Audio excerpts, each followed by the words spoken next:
Hey, Conscious Habit listeners.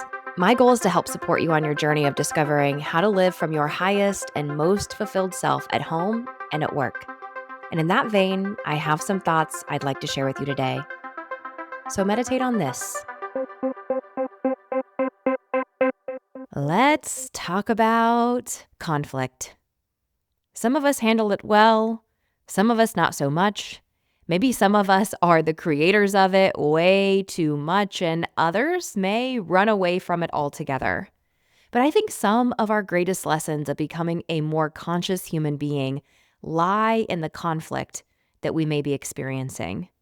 So whether this conflict is happening at work or at home, in a family setting with friends, or a romantic relationship, there's typically a pattern that is involved with the things that frustrate us.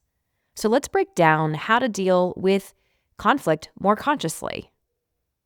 Step number 1, before we even go into the how do you fix the thing and what do you do, is we have to go to the root of where conflict begins, and it is within our minds.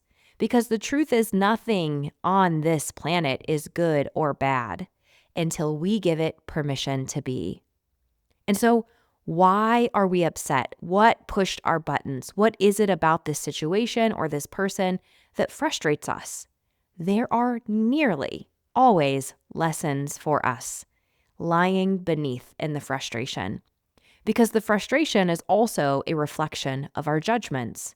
And our judgments are these little decisions, these little rules that we've created internally that say this is good and this is bad. I am good or I am bad. They are better than me or they are worse than me. That's ultimately the root of where conflict begins. And so let's just say that this is a working scenario. There's somebody you're working with that isn't pulling their weight, and you feel frustrated that you are doing their job for them, and you don't want things to go wrong, so you feel like it's all on you. Back when we had Wakeman on the podcast, I highly encourage you to go listen to those episodes if you haven't.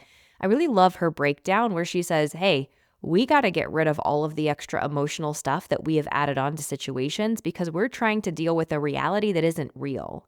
Essentially, we're adding in all of these extra things that have painted a scenario that is much more challenging than the real thing. And in her example, she gave sitting in traffic and some jerk, male chauvinist pig in a pickup truck cuts her off because he thinks he's the only person who matters. And, he doesn't care about anybody but himself and, yada, yada, all the things. We've all been there at some point in time.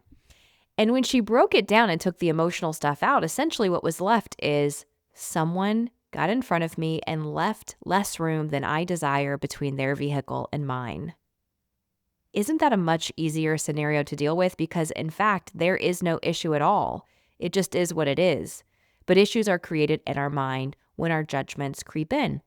So in this frustration of perhaps somebody that you're working with that isn't pulling their weight, I think it's helpful to reflect on where does this come from? Why do I feel like they're being lazy? What is my own definition of myself or my own fear of being lazy? What do I think is true about me if I were to show up this way? Is there an opportunity for me to bring some love and compassion to that part of myself so that I can bring some love and compassion to this person?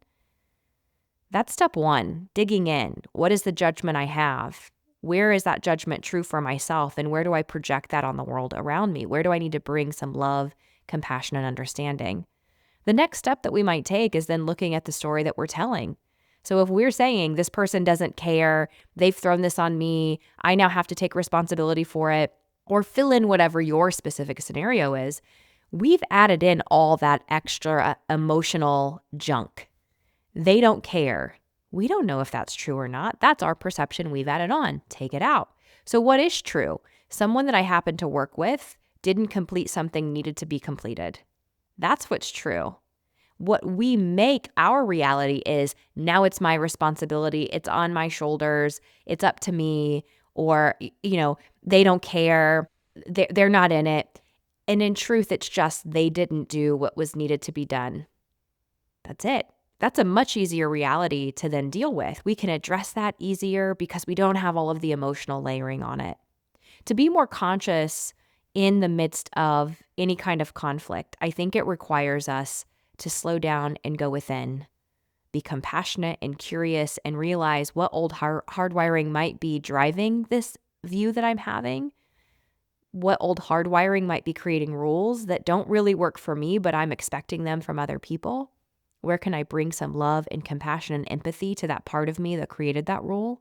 And how can I get rid of those additional, unneeded, added emotional thoughts onto this situation so that we can address what is real and true, not what I have emotionally projected on it.